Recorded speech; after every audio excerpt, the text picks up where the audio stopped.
บายดีทุกคนยินดีต้อนรับเข้าสู่รายการอินซีพาเที่ยว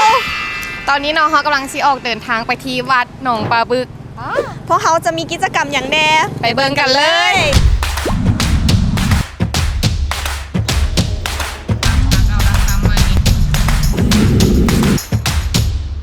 ตอนนี้น้องเขาก็อยู่ที่บ้านอ่างใหญ่วัดหน หน อ อง งปลาบึก เดี๋ยวพวกเขาจะเข้าไปบูชาเครื่องของก่อนที่จะเอาไปถวายเขาจะเอายังไงไปเบิ่งกันเลยเมื่อนี้เขาอยากถวายน้ำเขาต้องเอาตัวใด เอาคันห้า คันห้า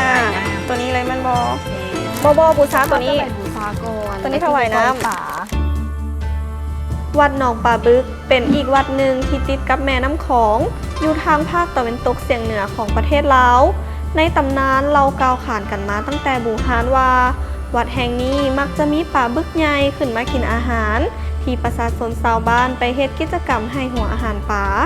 วัดแห่งนี้มีชื่อแท้ว่าวัดโพนสว่างตั้งอยู่เมืองสีโคตรแขวงนครหลวงเวียงจันทน์แต่ต่อมาเพิ่นได้แต่งตั้งสถานที่แห่งนี้เป็นวังสงวนอ่างปลาบึกแล้วหลายๆคนก็ได้ลึ่งเคยกับชื่อวัดหนองปลาบึกตั้งแต่นั้นเป็นต้นมา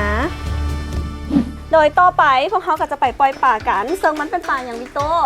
เดี๋ยวไปถามแม่ค้ากันไปหนึ่ง เอาอย่างเปล่า เอาหูแล้ว ป่าอย่าง ป่าอย่าง อันนี้เป็นป่าน้ำโซก โดย ไปเดี๋ยวไปเบิ้งกันเลยนำมาเลย ว้ายงามเนาะ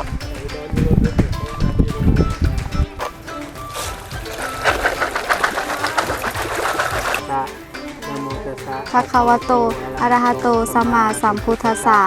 นะโมตัสสะภะคะวะโตอะระหะโตสัมมาสัมพุทธัสสะ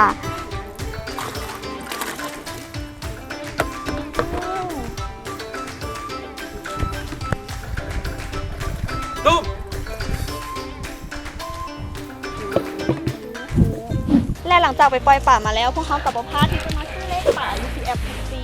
และอย่าลืมเด้อผู้ใดที่ฝันเห็นเลขดีเลขเด็ดก็สามารถเข้าไปซื้อหวยที่อินซีฮับได้เลยและต่อไปอินซีพาเที่ยวจะพาทุกคนไปเที่ยวใส่อีกอย่าลืมกดไลค์และกดติดตามพวกเขาไว้เด้อบ๊ายบาย